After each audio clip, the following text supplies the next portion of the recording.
Bharatiya Janata party के राष्ट्रीय अध्यक्ष नितिन नवीन ने अपनी नई राष्ट्रीय टीम का ऐलान कर दिया है और इस टीम को सिर्फ संगठन में पदों के बंटवारे के तौर पर ही नहीं बल्कि 2027 के विधानसभा चुनावों को देखते हुए बड़े राजनीतिक संकेत के रूप में देखा जा रहा है।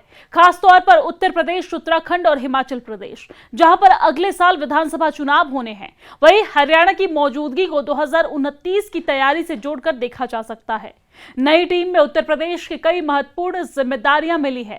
प्रोफेसर तारिक मंसूर और रेखा वर्मा को राष्ट्रीय उपाध्यक्ष, स्मृति ईरानी और हरीश द्विवेदी को राष्ट्रीय महामंत्री और डॉक्टर भोला सिंह और संगीता यादव को राष्ट्रीय मंत्री बनाया गया है।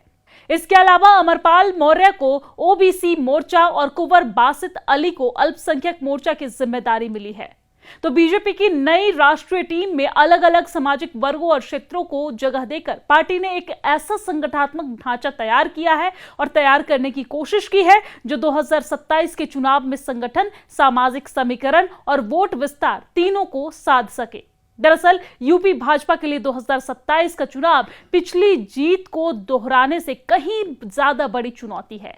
दरअसल 2024 के लोकसभा चुनाव के बाद पार्टी के सामने सबसे बड़ा सवाल यही रहा कि अलग अलग सामाजिक समूहों के बीच अपना आधार किस तरीके से मजबूत रखा जाए। और ऐसे समय में अमरपाल मौर्य को ओबीसी मोर्चा की जिम्मेदारी और कुंवर बासित अली को अल्पसंख्यक मोर्चे की कमान मिलना अपने आप में अहम संकेत है। इसके साथ ही संगीता यादव और हरीश द्विवेदी जैसे चेहरे को राष्ट्रीय संगठन में जिम्मेदारी मिलना यूपी के प्रतिनिधित्व को मजबूत करता है।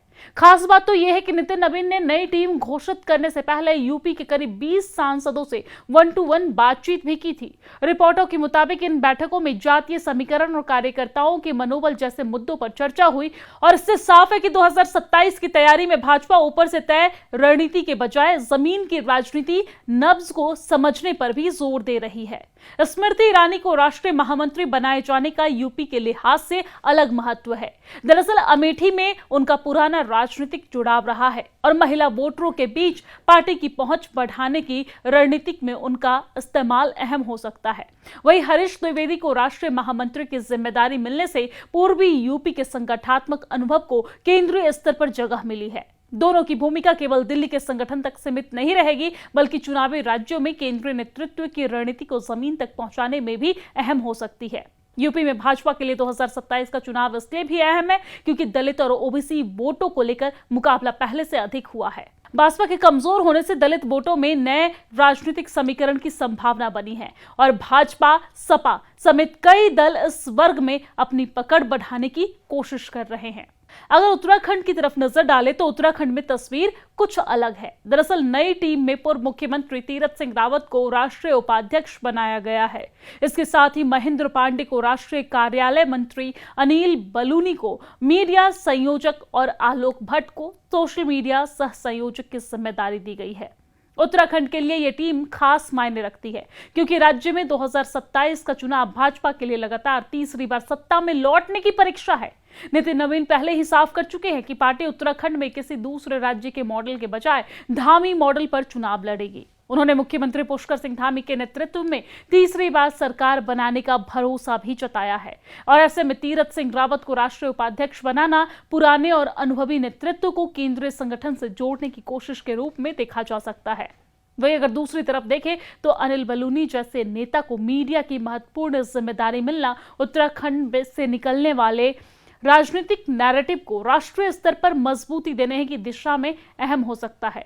यानी कि उत्तराखंड में भाजपा का फॉर्मूला फिलहाल साफ दिखाई देता है कि चेहरा धामी का, संगठन मजबूत और संदेश राष्ट्रीय स्तर पर पहुंचाने की जिम्मेदारी अनुभवी नेताओं की। सबसे दिलचस्प संकेत हिमाचल प्रदेश को लेकर है। आखिरकार 2027 के आखिर में हिमाचल में भी विधानसभा का चुनाव होना है, लेकिन नितिन नवीन की घोषित राष्ट्रीय टीम में हिमाचल प्रदेश से किसी नेता को राष्ट्रीय पदाधिकारी के तौर पर जगह नहीं मिली है। हालांकि इसे सीधे तौर पर हिमाचल की अनदेखी मानना जल्दीबाजी होगी क्योंकि राज्य में भाजपा पहले ही प्रदेश स्तर पर संगठन को चुनावी मोड में ला चुकी है।